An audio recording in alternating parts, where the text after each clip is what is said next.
Welcome to How to Talk to Kids About Anything with Dr. Robyn Silverman, a podcast loaded with practical tips, powerful scripts, personal stories, and simple steps to make even the toughest conversations easier.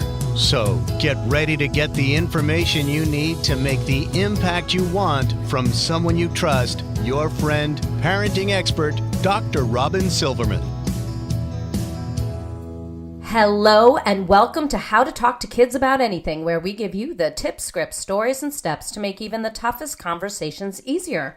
I'm so honored to be your host, Dr. Robyn Silverman, child and teen development specialist, author, and speaker, and most importantly, parent of two great kids who give me the opportunity to love, learn, and grow every single day, whether I want to or not.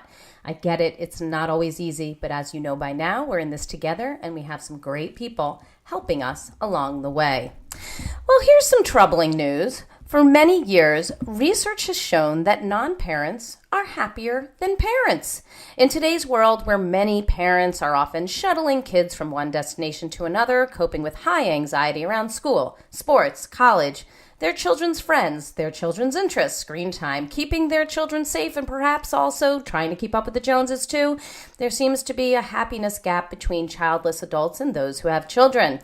This is not what we had imagined when we pictured family life, is it? So the question is it possible to change our families and our families' lives so that they are full of joy? This is the question my next guest has been asking herself. 5 years of editing the Motherload column for the New York Times taught KJ Dell'Antonia this: family can be a source of joy, not stress. Her reporting and research on parental happiness led to her new forthcoming book, How to Be a Happier Parent, which is available in August of 2018. She writes regularly on the personal and policy aspects of parenthood for the New York Times and other publications, and sends out a weekly tiny letter on being a happier parent, even when she's not, which is at tinyurl.com/follow KJ, and that will be in the show notes of this podcast. She lives in New Hampshire with her husband, 4 children, and assorted horses, chickens, dogs, and cats. So we are so thrilled to have you on the show. Welcome, KJ, to How to Talk to Kids About Anything. Thank you for having me. I've been looking forward to it. Oh, me too. Me too. And after reading the intro to your book, I couldn't be more excited. So before we launch into the strategies on how to be a happier parent, can you please tell us what gets you up in the morning and what prompted your work in the area of parenting and happiness? Well, what gets me up in the morning is a funny question, because the next chapter of the book, which you have not yet seen, is on mornings. And the answer to what gets me up in the morning for a long time was nothing, because I don't like morning. And it really, mornings was like one of my biggest challenges as a parent. And it is the first chapter of the book, because mornings comes first in our day, and because mornings were really hard. Yes. There's all kinds of really great advice in there from other parents and from me about what's good in the morning and what's not. But what gets me up in the morning is not what I would have thought, and it's not really duplicable, but it's that we have all these animals to care for. And I did discover that the one thing that makes me put my feet on the floor instead of hitting the snooze button is knowing that these guys are out there and they can't do it for themselves. Exactly. So that turned out to be my, everything else I would just be like, oh, geez, kid, go turn on the TV and pour yourself some Fruit Loops. But the animals can't do that. So, They can't. And what was the second And part the of this second question is, what prompted your work in the area of parents and happiness? Out of all things, you could have written about anything. Why this topic? Well, you said in your introduction that parents are less happy than non-parents, and that was absolutely part of it. Although I want to say that when that research is defining happiness in a pretty specific way. So parents report being less happy on a day-to-day basis. Mm-hmm. If you measure things like life satisfaction or feelings of competency or feelings of sort of joy, and you say it differently, sometimes people get different results. But on a day-to-day level, here we are, and we're saying we'd rather do laundry than spend time with our kids. What is up with that? And I was thinking, I don't want other people to be saying it, and I sure don't want me to be feeling it. Right. So I started to think, what is up with this? And I read Jennifer Senior's great book, All Joy and No Fun. And I remember when her article came out, and she's a friend, and got to the end of the book, which I loved. It was so interesting, and went, well, but how do I find the joy? Yes. And I really emailed her. I was like, you didn't tell me how to fix it. And she's like, I know. But, she does. There's great stuff in the book. But I wanted the practical, right. How do I fix this? How do I fix the fact that when my two daughters fight, I feel miserable? Yes. How do I fix the fact that when my son is disappointed by something, I too have sort of absorbed his emotion? How do I re-find my own happiness so that we can all, when parents are happier, families are happier, and kids are happier? That's just the way. So we got to get that going. Yeah, absolutely. And I think you're speaking to so many people. I just remember when I was reading the intro to your book, I felt like you were speaking to me. You had read a story of my life and sort of just shoved it in there to alert our audience. You said, I wanted to like it, but it wasn't working out that way. The workload was overwhelming, from the laundry to the dishes to the cooking. The children were sometimes cute, but often actively unpleasant. They fought with one another and with me. They refused to do the simplest of chores. They started from a baseline of entitlement and seemed to go downhill from there. And I was like, yes. So I'm sure we have a lot of nodding heads out there, and you speak so eloquently and just so simply, and it just spoke to me. So I'm curious about, out of everything you researched from your interviews, what was the number one thing parents name when they were asked, what is it about parenting that doesn't make you happy? Flat out, surprise to me, discipline. Just anything to do with discipline. So there were a variety, and this was I did a 1,000-person survey that was I worked with a Fordham researcher to do this, and we it's academically sound, and we had this one open-ended question, which was, tell me what, so it wasn't, we didn't feed this. We didn't say, is it discipline? Right. Or perhaps lollipops? You got to read A, things B, C, or D. Yeah, exactly. Rainbows, unicorn poop. No, we left it open. And there were all these answers that were getting them to do things they don't want to do, dealing with them when they've misbehaved. Right. And when you boiled them all down, that was what it came down to, was discipline. That's the biggest thing that makes us unhappy as an overarching picture. And then when you start talking about what points in your day are hardest, you get a variety of answers. My top three are mornings, homework, and sibling. I thought you were going to be like mornings, afternoons, and evenings. And the nights aren't great either.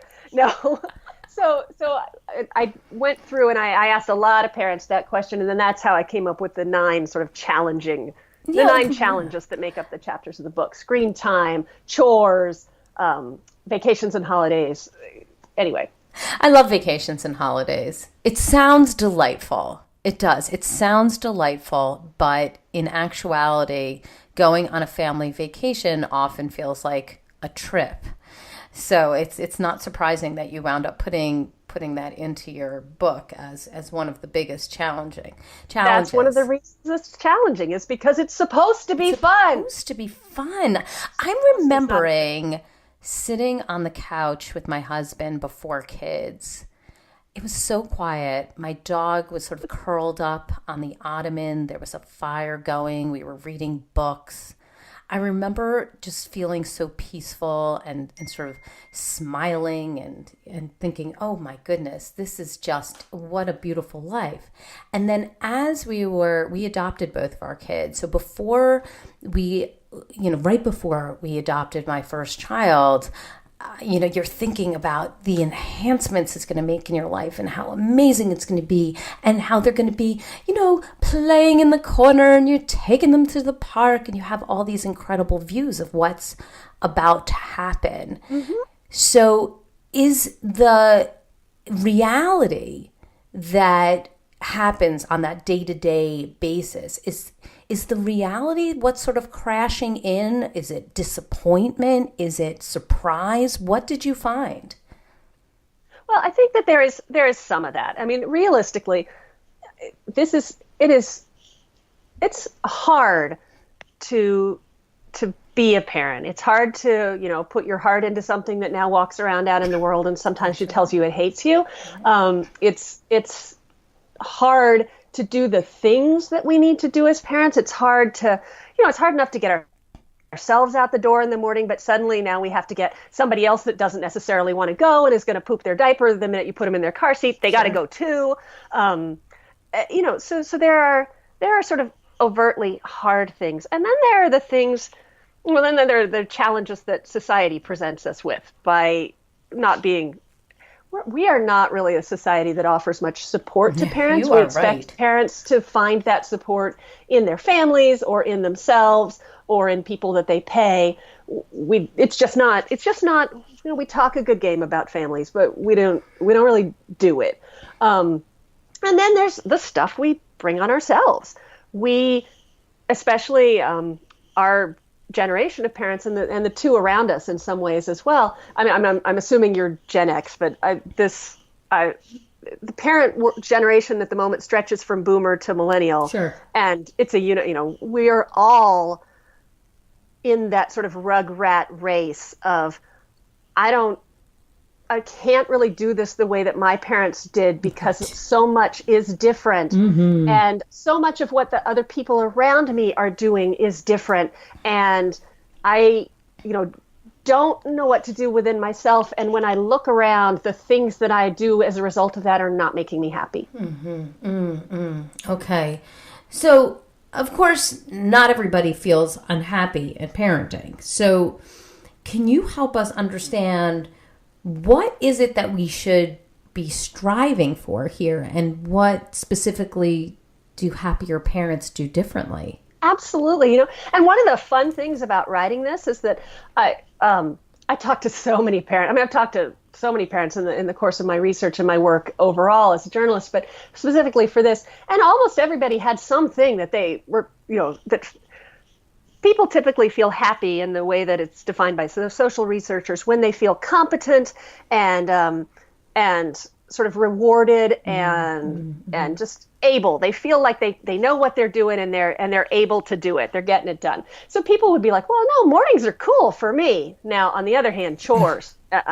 So most of us are happy about some things and not happy about others. As a general rule, what happier parents do, there's 4 things, and I've actually got a note to for this because I want to make sure I get it right. I love that. So notes are totally fine. Yeah, no shame there. No shame. So happier parents, typically they're more involved when their kids are younger, but they become gradually less involved as their kids grow older and more capable. Mm-hmm. Happier parents typically have their own thing going. It might be a career, it might be a passion, it might be a hobby, it might just, it could be anything, but they have something that is theirs that they've either started after their kids were born or continued from before their kids were born that is a priority for them outside of their family life. Mm-hmm. Mm-hmm. Happier parents know the difference between things that are their kids' problems and things that are their problems. Mm. And the last thing that happier parents, and I'd love to come back to that one. Yeah, we should. The last thing that happier parents do, and this is a really cool neurological thing, is that they know how to soak in those good moments. Mm. So you mentioned how you were sitting on the couch with your husband, friends, and the fire with the dog, and you absorbed that. You let that soak into your soul. And when you do that with good moments, and they happen with our families, absolutely. They do. When you take a minute to feel that, to go, oh, look, everything is fine. It doesn't have to be glorious. Oh, look, we're driving in the car and, one kid's working a crossword puzzle and the other one's playing a video game, but everybody is calm and we're happy, and this feels good. And when you build those up in your brain, when you teach your brain to pay attention to those things as opposed to just the bad things, you get this reservoir of support that helps you when they're screaming and you've pulled over to the side of the road and gotten out of the car because you can't take it anymore. Not that I have ever done that. Oh gosh, absolutely. No, none of us have ever done that. I actually interviewed Dr. Laura Markham, who does peaceful parenting, and I just we recently also did a second interview with her because of this new workbook she has out, and she was talking about that exact scenario. She's like, actually, I hope you'll pull over, because it's actually not safe to drive that way, when you're so pissed off and your kids are, going crazy, and it sends a message to them. So my weekly email 2 weeks ago or 3 weeks ago was me saying, this is what they were doing. And I pulled over and I got out of the car and I walked home. Oh. Now my kids are 11, 12 and 13. Right. So we're on the way to school. We're out on our dirt road. So we're not far, but our driveway is probably a quarter mile long. I walked home. So that's okay. And one of my kids got out and hitched herself a ride to school, which was a little embarrassing. And the others followed me home, and I took them to school later. But nice. I should say, for listeners' sake, we live in a town of 1,600 people. She went to school with our neighbors that live behind us around the corner, and he texted me and was like, is it okay if I take your kid to school? And I was like, he said, I saw you walking down the road. I was like, oh yeah, this is great. You know what? Everybody's been there. So it's one of those moments where you either need to support and acknowledge, or you just need to lie to yourself that would never happen to you. And I think most people are like, yeah, I get it. So I'm there with you. Let's come back to that area that we said we needed to come back to, which is talking about how your kids' troubles are different from your own. And let's kind of dive into that a little bit more. I mean, what is it about our kids and what they're going through that can bring out the side of us, our anxiety, our frustration, and make us act in ways that we would never act if we just took the moment to say, how do I want to parent this particular situation, and how can I be most helpful? So let's talk a little bit about that. Well, there are kind of two pieces to what's your kid's problem and what's your problem. There's a question of what we do when things are going wrong for our kids, whether we sail in and help or whether we're able to guide and facilitate. And then there's also the question of our emotional involvement. There are 9 mantras for happier parents in my book, and actually I think there are 10 now. One of them is, you can be happy when your children are not. And you can be. You can empathize. You can be, present and understand that there are things that are challenging them at this moment. But one of the glorious benefits of being an adult is that that there is always another Thomas Train. There is always another balloon. There's always another sports team. Honestly, there's another college.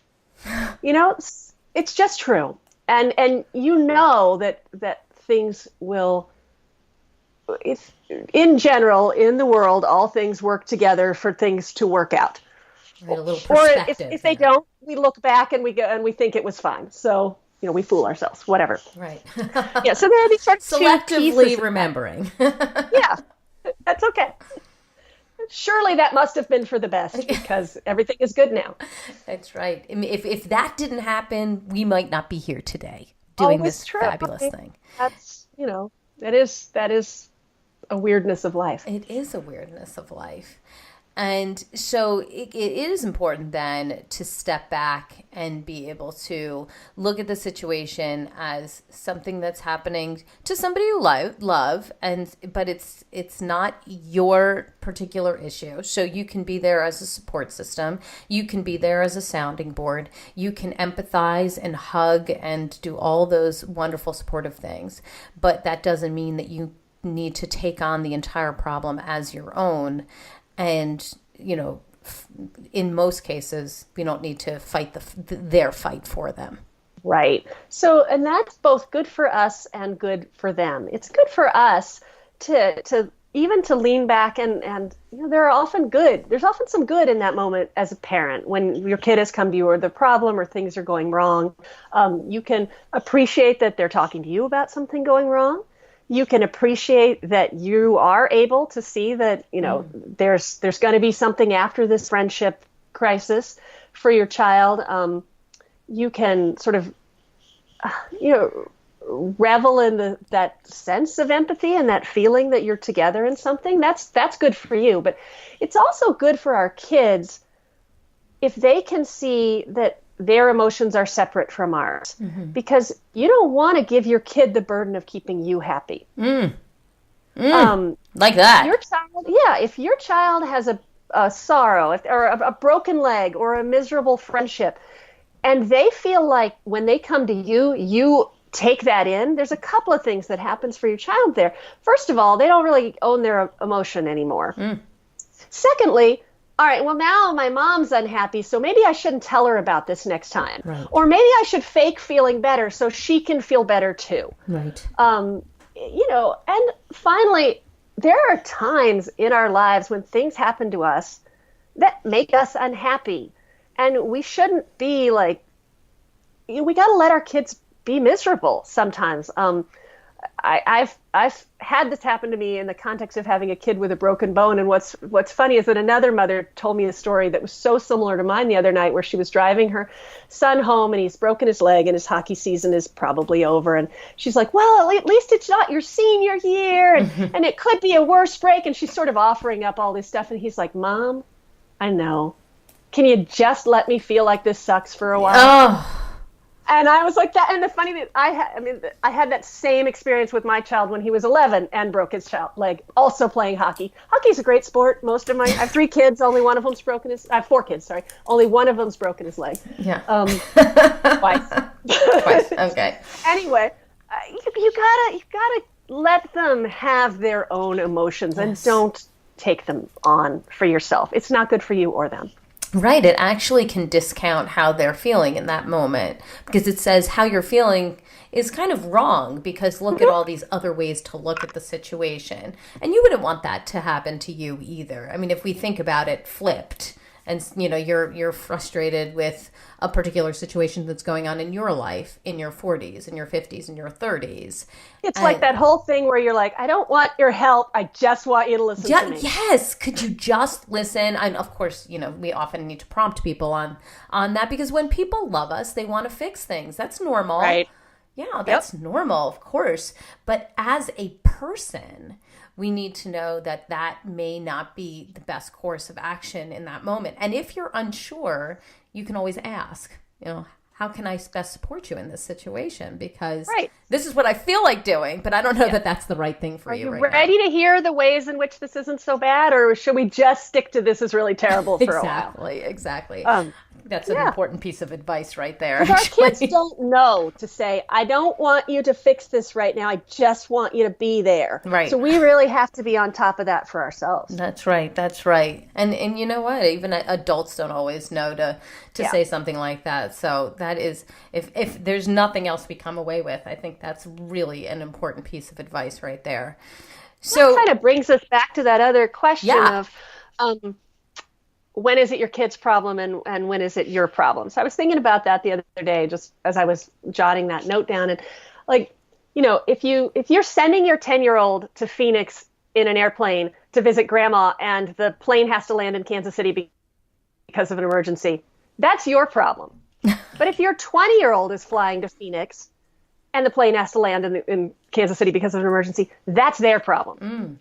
So like some things are, if your kid has broken their leg and they're standing in front of you, that's your problem. Mm-hmm. You gotta scoop the kid up and head for the hospital. If your kid has broken their leg and they're unhappy because they can't do PE and they don't know they're miserable at school, that's their problem. Mm-hmm. Mm-hmm. Like they need to come. I mean, unless they're 4. Right. Sure. That's this sort of sliding scale of when you want to be more involved and when you want to be less involved. And when something is a kid's problem, you really want to try to. So I actually did this. This was just yesterday with I'm driving my youngest son to his hockey practice, and my oldest son's hockey practice is right after.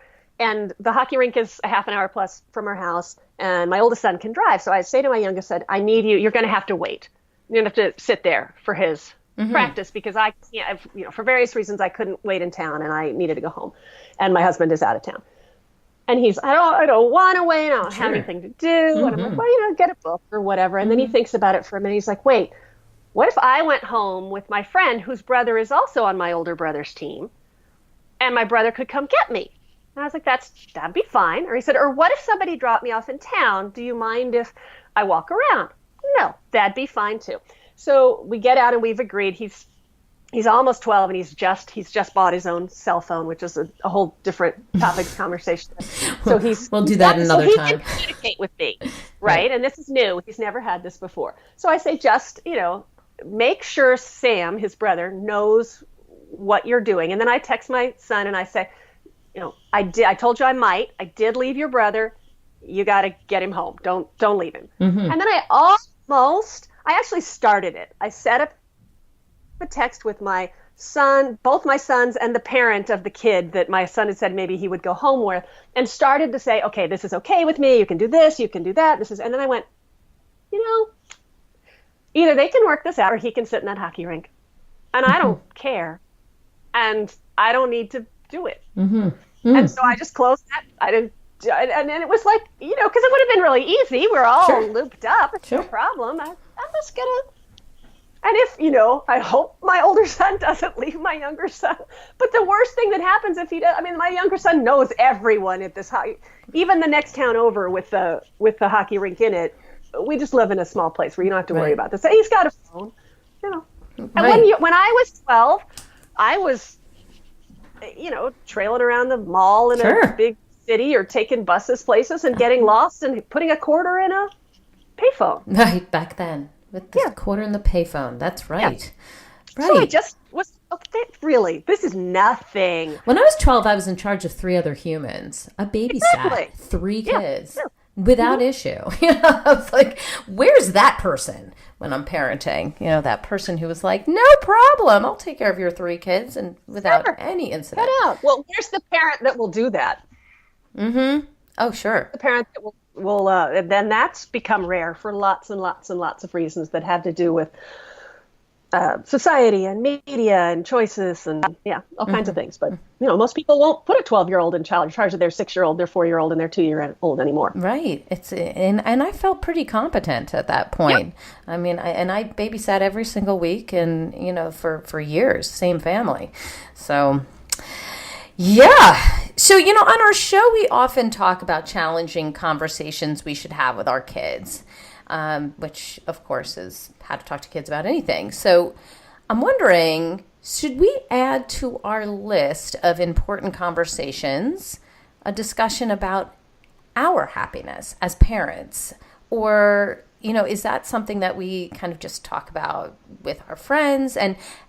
And I would say, and if we are supposed to include that conversation, how would you even start that? I don't know that I would say, hello, we're going to talk about my happiness. Exactly. I think what's important is to have this be a part of your life with your kids, to have them be aware that you have, this is another of my, this was another of the things that happier parents do well. You have their own thing, and you don't put your kids first unless they're bleeding. And your kids should know that. You should have things that you will choose, even if it is inconvenient for them that you have now left them at the hockey rink to wait for their brother or whatever. And they should know that it isn't always, well, it's because I have to work. Sometimes it's because I have arranged a horseback ride with a friend, and you're gonna wait. It's again, for a lot of us, it's a generational thing. I definitely remember spending lots of time cooling my heels while my parents did fun stuff. Right. That I didn't get to do. Either with a babysitter or just, I remember wandering around an indoor tennis facility because both my parents played tennis, like in the curtains that separated the tennis courts, picking up the balls, just, bored out of my gourd, right? I must have forgotten a book. I don't know. But anyway, that's so I feel like that's not so much a conversation as it is an ongoing thing. But sometimes it is a conversation. Sometimes, your kid's going to be like, but you could pick me up at school if you weren't, doing that. That's not fair. Right. And you just have to be like, yeah, I could, but I've got these plans and those are my plans. And that's okay. It's okay for you to have plans that bring you your own separate and individual. It's not just okay. It's important. Are you raising your kids with the idea that they will be slaves to their kids? Right. Oh, so important. We are the model. Yeah.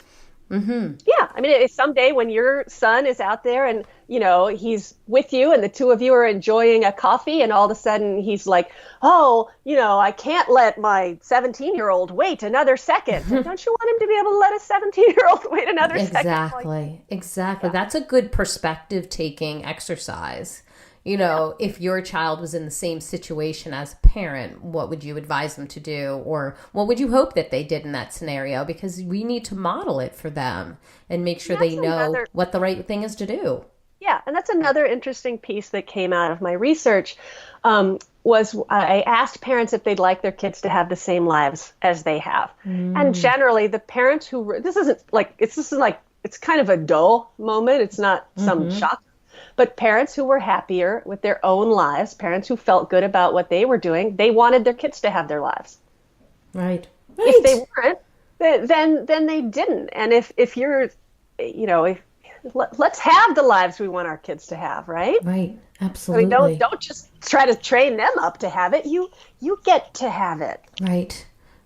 I worry that we don't make adulting look good. Yeah. It's funny. One of my best friends says, you have to be able to tell your kids, I matter in equal measure. And I think about that often. I've really let that sort of absorb into my brain. My daughter said to me just this morning, she said, last week for gymnastics, I had the worst ponytail because Daddy had to do it. Where were you? You were getting your hair done, and I was like, yeah, I also need to get my hair cut, and I like to get my hair done too, and just like you like to get your hair cut and go do this or that. This is part of what we do as humans. We get to take care of ourselves in those ways, and I really enjoy it. And it happened to coincide at the same time as you going to your gymnastics lesson. And yes, your daddy was able to take you, and perhaps your ponytail wasn't as cleanly done as you would have liked, but it was doable. It was fine, well, and you just have to go with it. This is where I'm going to say something. This is my controversial big idea here that I want everybody to take in. I'll take it. Okay. It's not that you matter in equal measure to your kids. Sometimes you matter more. You are the grown-up. You can do things they cannot. You can take care of them. You can earn money. You can do things in the world that they can't do yet. So sometimes your needs are more important than theirs. That's part of the deal when you're little. That's part of why we want to grow up and get big, right? So we can make our own choices and be, at the top of the hierarchy. And I'm not proposing that we leave them starving and bored and but really, if you're looking at, I need a haircut, my daughter needs a haircut, maybe you have a job interview. Mm-hmm. You need that haircut more than your daughter needs that haircut. That's something we're losing. And I think our parents wouldn't have hesitated. And certainly parents in generations before them, they didn't love their kids any less. It wasn't any less important to them. But on a practical level, grown-ups can do some useful stuff that we need to get done. And I think we have gone to, many cases, we've gone to the opposite side. How can we make sure our children are happy? How do we make sure that they are in the calmest, most comfortable state? And it can backfire. It absolutely backfires. This is why happier parents have happier families and happier kids. Mm-hmm. Kids don't want to be first. I mean, sure, in the immediate moment, they do. But really, it is comforting to know that, you fit in as part of a group, that you are important and others are important, and that you have something to contribute, but that there's this stable other world of your parents that you are a part of. If you are if we teach our kids that their gymnastics practice is more important than our job, or our going to the hospital to take care of our sick mother, or heck, our haircut, then we've taught them something that is really not useful for them to know, because most of the world is not going to put their gymnastics practice first. This is a very good point. And I think you're saying something that really needs to seep in to people's psyche right now.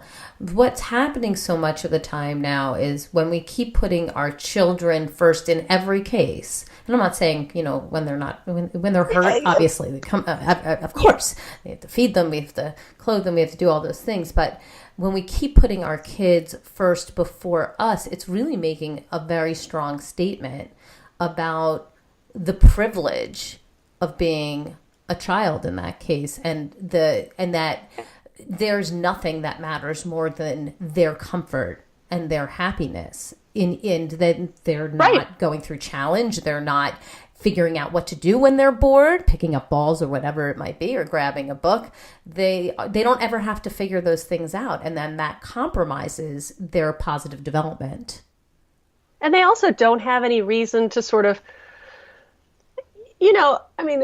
healthy adolescents want to get out of the house. Healthy adolescents need to learn, they need to want to separate from us. Yes. So that's one of the it's one of the reasons that kids want to get their driver's license, or they want to get out and get to college. They want to strive and achieve and build their own adult lives, is so that they can have more autonomy. Right. If we give them all that autonomy and everything they can possibly want, and just on a silver platter, then you need Julie Lifcott-Hames's book, How to Raise a Grown-Up. That's right. How to Raise an Adult. Yes, How to Raise an Adult. Absolutely.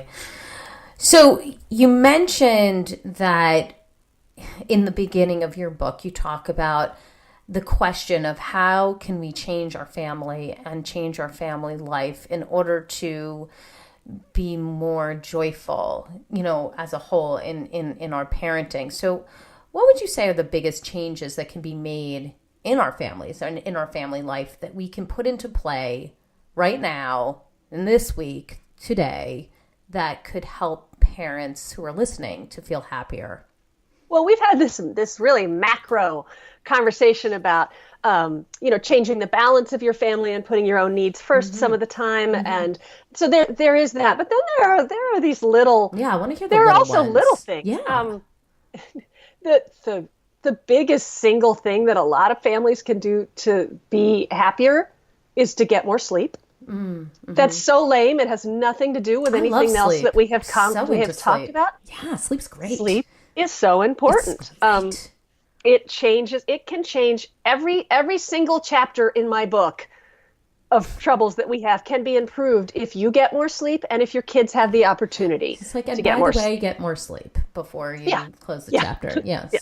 Just get more sleep. Okay. That will fix things for everyone. So, that's my smallest and simplest piece of takeaway. And an interesting, just again, because this is random, but you can sell kids on the idea of sleep.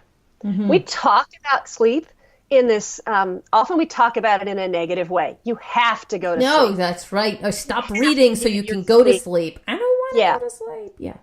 There's research out there that with middle schoolers, and also, actually forget if it's middle graders or middle schoolers, and also with 4-year-olds, if you talk to them about the benefits of sleep,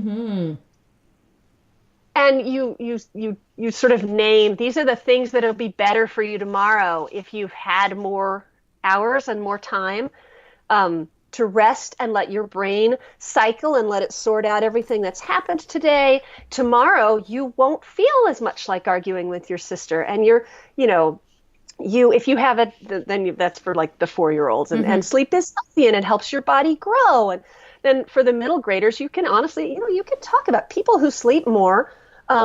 They have less problems with obesity. They tend to get better grades and have more supportive relationships. And all of those, there's a whole lot of things that come with getting more sleep that are important. Right. And kids like to be in the know. Yes. Yeah.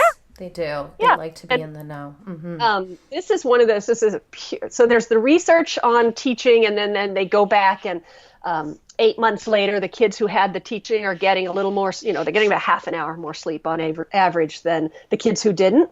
And on a purely anecdotal note, I read all this when my kids were about 5 years younger than they were now, and we started in. This is why, it's so important. We put up signs promoting sleep in their bathrooms. We did, and we always make sure to talk about it. I get to go to sleep now. It's going to feel so good. I'm so looking forward to going to sleep. And it just, again, it's been a success for us. Even my 16-year-old he's so protective of his sleep. And that brings me such joy to watch that. And it's, this is a study of 4. Yes. But slightly skewed study, but yes. Time on talking about that as opposed to just presenting it as a thing you have to do, and B, and I need you to go away from me and lay in your bed. Right. So finding the positives in sleep is. Is there anything else that you did with your family that you were like, this was life-changing for me and my family? The biggest life-changing thing that I learned from this book had to do with sibling relationships. Oh, please tell us, because that's like, I have a 7 and a 9-year-old, and sometimes I'm going to pull my hair out. So I ask like every guest I can, but how about the siblings? Like you mentioned at the beginning, we were first talking, you're like, and then the kids are yelling in the car at each other, and I'm like, yeah, okay. They're fighting over the clicker for the television. Somebody's gone too close to them. They touched them with their whatever. I don't even know what happened, but something silly. They're fighting over the same piece of plastic broken on the ground that must be somebody's. So tell us, what did you do differently, or what was the change? So we were at a point as I was writing this where 2 of my children were at such bitter fury with each other. I felt like it was biblical. It was oh my God. It was going to tear our family apart. Biblical. Wow. It was stunning. Oh, and I love it. At the time, they shared a bedroom. They went to the same school and they were on the same hockey team. Ooh, that's a lot of togetherness. Well, and we live in a small place, so it's hard. Some of that was stuff we couldn't easily change. Sure. But so I started, I guess the first thing that I found out was that it was not biblical or epic. It was not even unusual. That the bitter Doesn't it feel that way fights. now? Epic. What? It does. It Oh, does it feel. I Oh can't my even gosh! I'm tell certain that nobody else deals with the amount of sibling rivalry that I do. I'm like certain of it, but I know that it's not really true if I just step outside for a moment. Some of it is that I'm an only child, so I didn't have, and I had, although I have 4 kids and there had been squabbling. Certainly, I never expected them to just get along. The level of dislike and the way that these two treated each other was so hard to watch. So the first thing I did was to talk to a lot of people and learn that really anything short of actually physically injuring each, or anything short of what you would call either physical or mental abuse, right? Where like you're going to get counselors, right? It's actually perfectly normal, way normal, like just to be expected. And I felt like everybody else in the world knew this, but maybe not. No. So then no, we need to hear it many times. Yeah. I study this stuff, and I still feel like please tell me again. Yeah. So the second thing that changed was that then I started to say, well, okay, what do I do? Because clearly I need to help these two to work this out. And the answer to that was no, you don't. Right. You got to stay out of it. What I needed to do, and it's not always stay out of it. So it's the same continuum. When kids are little, we need to get in and give them the tools to talk, either to talk something out or to separate. So you're giving them tools. You're not fixing. Right. And also you need to make sure that you're hearing both of them.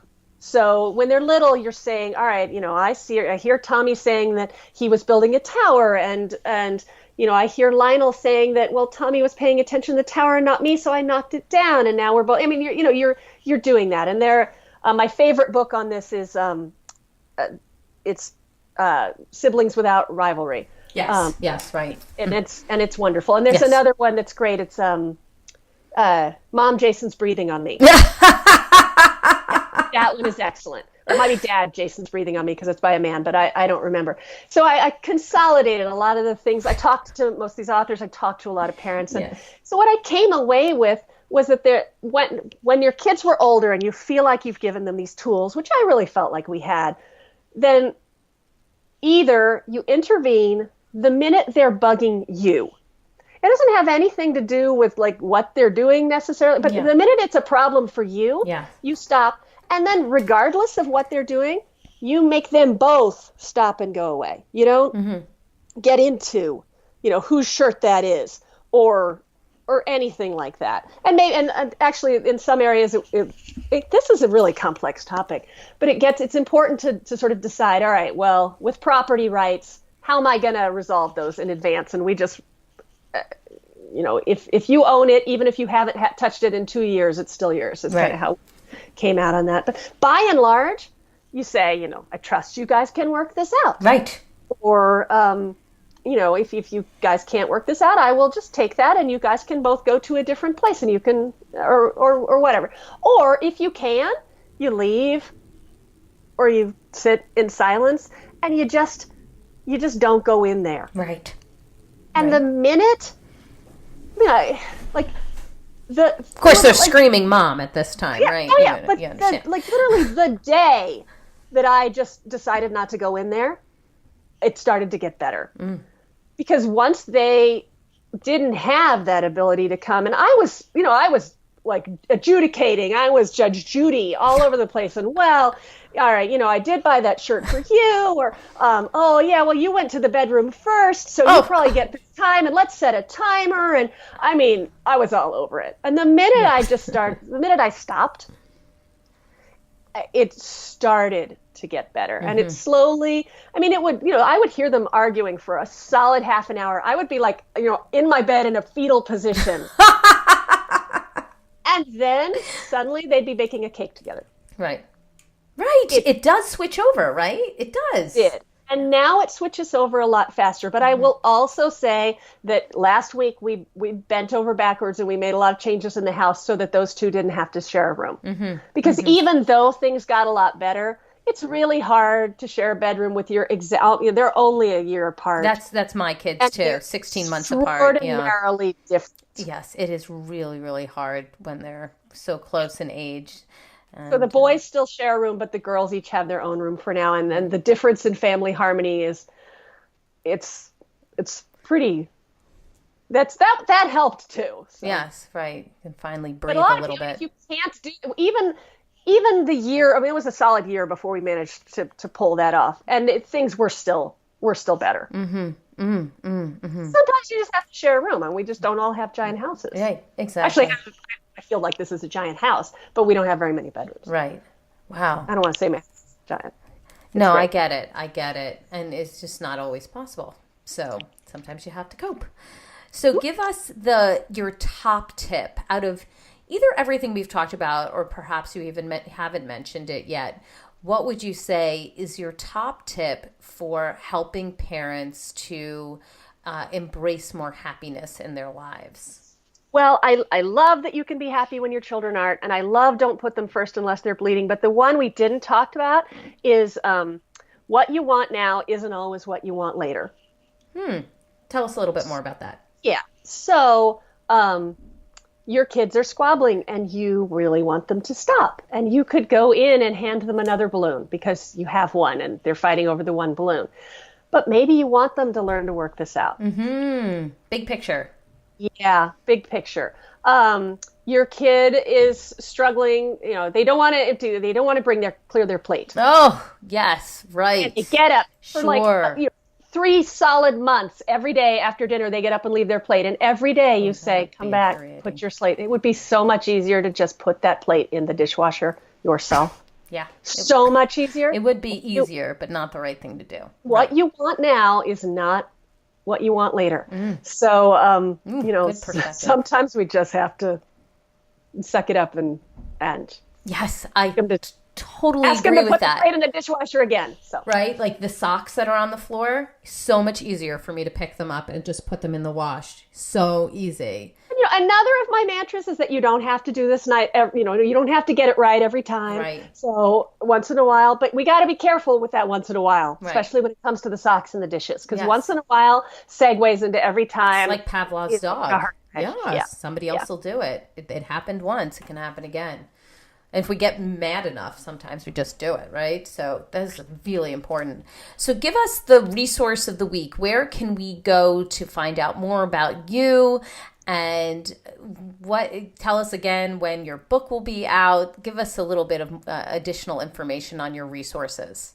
Well, you can find me at kjdellantonia.com. And if you click on the resources tab, there are videos, 3 tips in 3 minutes on being happier about homework and traveling for kids' activities. And these are all, most of the time, we were really pretty macro today. Most of the time I'm pretty, I'm pretty micro. Here's 3 things you can do.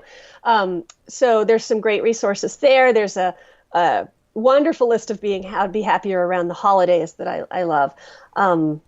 And then the book will be out in August of this year, which is 2018.